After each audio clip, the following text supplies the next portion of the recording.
Today, out in the wood yard, we've got a delivery to do, but first we're gonna do some lubrication. Here we go. So today we're supposed to get about a foot of rain. Well, maybe not a foot, but we're supposed to get an inch or more later this afternoon. So I had one of my longtime customers call me up and said, hey, can I get some wood right away this morning before it rains?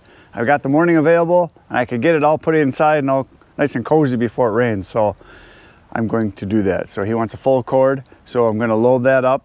But before I do that, I haven't lubricated my joints and all the parts that move on the trailer in quite a while now. I noticed it's getting pretty squeaky. Every once in a while I go and I'll hit all the areas where there's metal on metal. I'll put some grease on them because the bed, the box sits on top of a frame and there's a couple contact points. I'm going to grease those. And then underneath, I'm going to squirt some WD-40 on all the springs, everything that moves, like the door hinges, all the parts that move. And if I lubricate it, I noticed it just goes silent. So it's metal on metal rubbing, which in all the spots, there's not places where you can grease. I mean, I suppose you could force it in there somehow, but there's no Zerk fittings or anything. When I first got it, it didn't really make any noise. It was good, but this thing it's only 5-6 years old now. It's 5 years old, I think I've had it. And believe it or not, I bought it was brand new. And a lot of you are making comments all the time about how rusty it is. Well, that's because I drive on about a foot of salt all winter long on the roads here because they salt everything constantly. And it just eats the trailers right up, which is why my next trailer I'd really like to get a galvanized one so that it doesn't rust like this one did. But all the trailers in our area here in the Midwest in general, the reason they call it a rust belt because it is. So I'm gonna do some lubrication right now before we do the loading.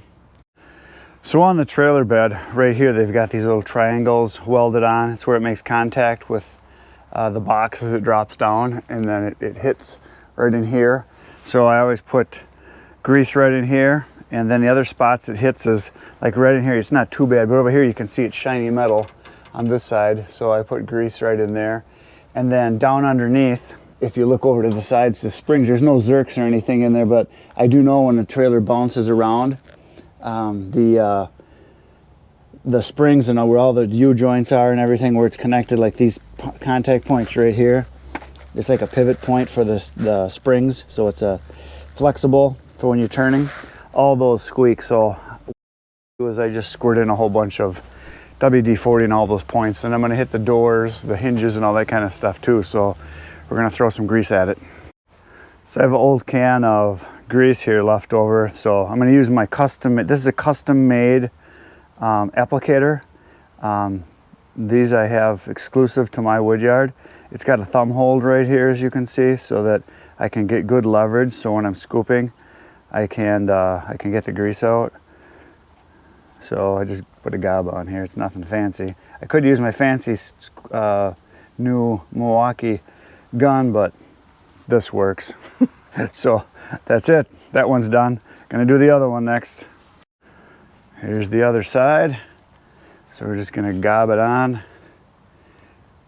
More is better when it comes to grease. There you go, look at that, isn't that pretty? That one's done. And then the next contact point is gonna be down over here. See if I can get the camera to see that here. Oh yeah, you guys will be able to see. So yeah, right through here, it makes contact all the time, so I just slather it on. I kind of just hit the whole rail here. It's good I can get this can used up and it'll be done. But yeah, I'm just gonna do this whole side, and I'll do the other side too where it makes contact. And that's pretty much that side. Go to the other side now. I gotta say, this applicator that I am using with the thumb hold that I have custom made, it works really well. And I might have to patent that. So yeah, this is where she's making contact, and my grease is almost gone here. So I'll just slather it on here. There we go. That is done. Now we're gonna put on some WD-40, and that I'm just gonna squirt to all the contact points where everything rubs. So first one I'm gonna do is right up front here. There's the joint where the ram for the cylinder pivots. There we go, look at that. Slathered. And then we're gonna hit the top. up in here. It's gonna hit the, and oh, there is a Zerk up in there. I didn't even saw that one. Look at that. That's okay. I'll just slather this on here. There we go. And let's see, the next one that I'm going to hit is going to be my holding bar, which I never use because I'd never really worked on it, but I'm just going to hit that just so that it doesn't seize up on me.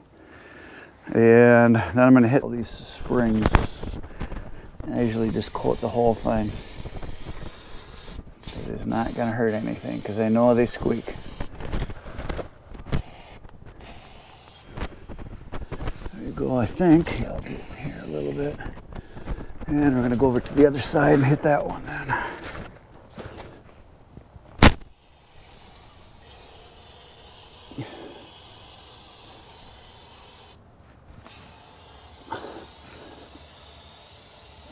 Pretty.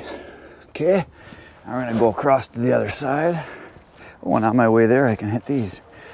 Usually I just give this all a little squirt in there. That's good. And I think on my this side, yep, I'll hit these here. And then on here, hit this a little bit. And I hit this because this pivots. And again, there's no Zerk on this anywhere, so I just hit the whole thing because this does twirl, as you can see. So I just, very liberal. And then I'm going to hit back here underneath where the whole thing pivots, and down in here.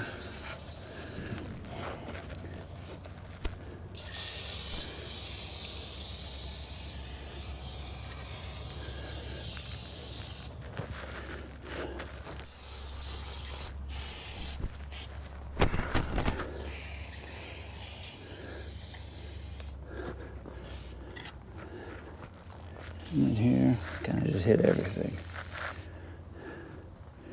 I think that's everything. There we go. Lubrication. I don't do it real often, just once in a while, and I notice she's getting squeaky. And she was getting squeaky, so there we go. Now we can throw some wood on. So this is a pile that I just uncovered that I already took some wood from. Now this was an unmeasured pile because it's not 8 feet, it's actually like 9.5 or 10 feet because it's just 4 pallets. So that'd be, yeah, it's about 10 feet.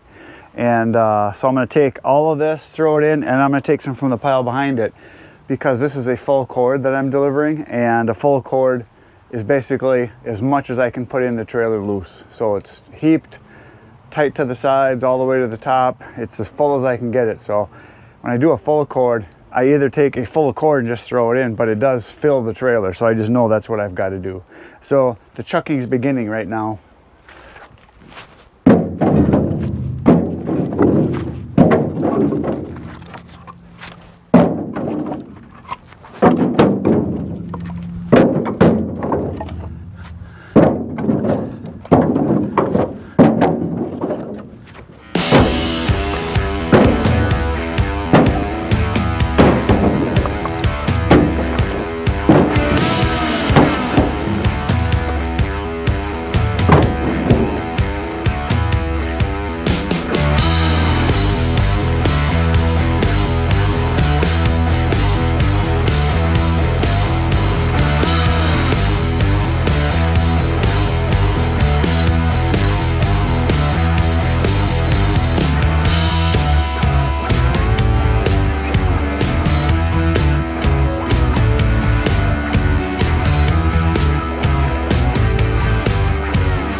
Loaded, it's in.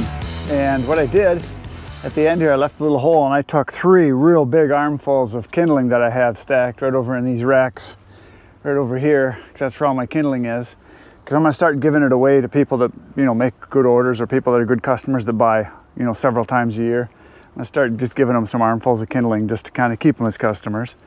And that way I won't have to bundle it or anything. But eventually I'm going to have to move that stuff, so I'm going to give it away as I do these good orders. So I took everything that was right here on the ground, where I moved the pallets out of here. And that was probably I would say 2.5 face cords, and then I took another big bunch right out of this pile right here, because right here's a pallet, so I know that was 8 foot, so I took a little more than half of it. So there it is, it's loaded. So now we're gonna go deliver it. Now this customer has been a customer of mine for a very long time. I think he's like one of my first people that ever ordered wood from me. And when I first started delivering, if people wanted me to stack it, I would back right into the garage and I would stack it. So this is a guy that I always stack it for. But he, like I say, he buys, almost always he buys 2 of these. Sometimes he'll buy 3 full cords a year. So he's a very good customer, nice guy. He's a big outdoorsman, he's retired now. So when I go, we just chit chat and talk about hunting and fishing and all that good stuff. So I'm gonna back into his garage, we tip up it a little bit and we just start stacking along the edge. You're gonna see that right now.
I am back in the wood yard. I disconnected the trailer because that is it for the deliveries for today. And I thought of something while I was disconnecting it here, something I should mention. I do lock up my trailer. I've got a lock I put on it because it just sits here in my parking lot. And it's not a great lock. I probably should get one of the really heavy duty ones, like 150 bucks. That was only like 50 bucks, but it at least slows people down a little bit. The reason I lock it is because this wouldn't be that hard to steal. But because it's all rusty and crappy, I don't think anybody's gonna want it. But I do know a guy who had a real nice custom-made trailer, painted really, really pretty and everything. He's actually a hunter. Some of you probably have heard of him. Doesn't matter, but anyway.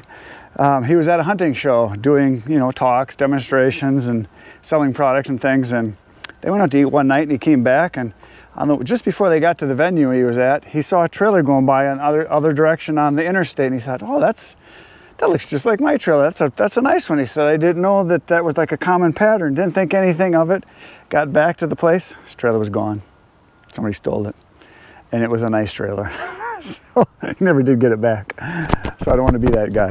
So that's why I lock it. So it's already starting to sprinkle out. Not bad, but it's real dark coming from the southwest where it's going to come from.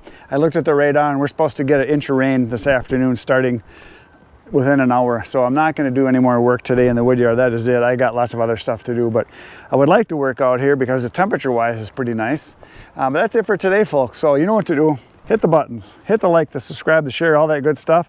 Tomorrow I'll be back in the wood yard. You're going to come back because this is the place to be, as you know. And between now and then, you need to get outside, get cutting. Because it's not raining where you are. You got no excuses. Get to work. Good night, Irene.